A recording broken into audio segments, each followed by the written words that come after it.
parle. Chaque jour, Charles et Carole vous présentent la leçon de l'école du sabbat.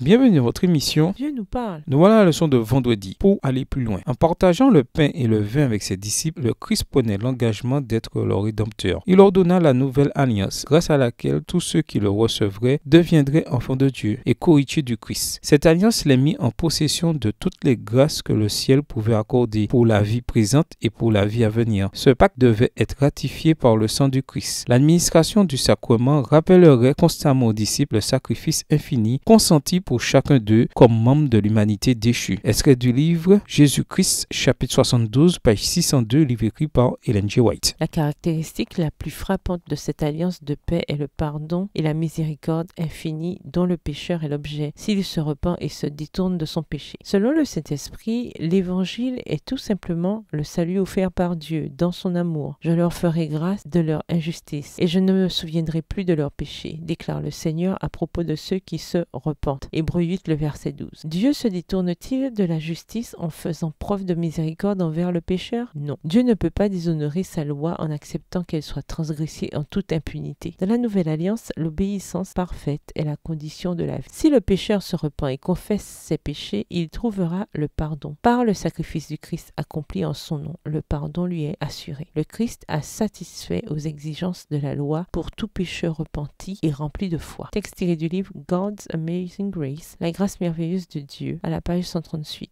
Livre écrit par Ellen G. White. À méditer, quel est l'avantage d'avoir la loi écrite dans le cœur plutôt que sur des tablettes de pierre seulement? Qu'est-ce qui est plus facile à oublier? La loi écrite sur des pierres ou la loi écrite dans le cœur? Depuis la chute de l'humanité, le salut ne se trouve qu'en Jésus, même si la révélation de cette vérité a varié selon les époques de l'histoire. Les alliances ne fonctionnent-elles pas de la même manière? Relisez la deuxième citation d'Ellen White proposée dans l'étude d'aujourd'hui. Qu'entend-elle par l'obéissance parfaite en tant qu'exigence d'une relation d'alliance? Qui est le seul à avoir obéi parfaitement? Dans quelle mesure cette obéissance répond-elle pour nous aux exigences de la loi? Résumé, la nouvelle alliance est une révélation plus grande, plus complète et meilleure du plan de la rédemption. Nous qui y participons, nous y participons par la foi, une foi qui se manifeste par l'obéissance à une loi écrite dans notre cœur. Au revoir et à demain si Dieu veut.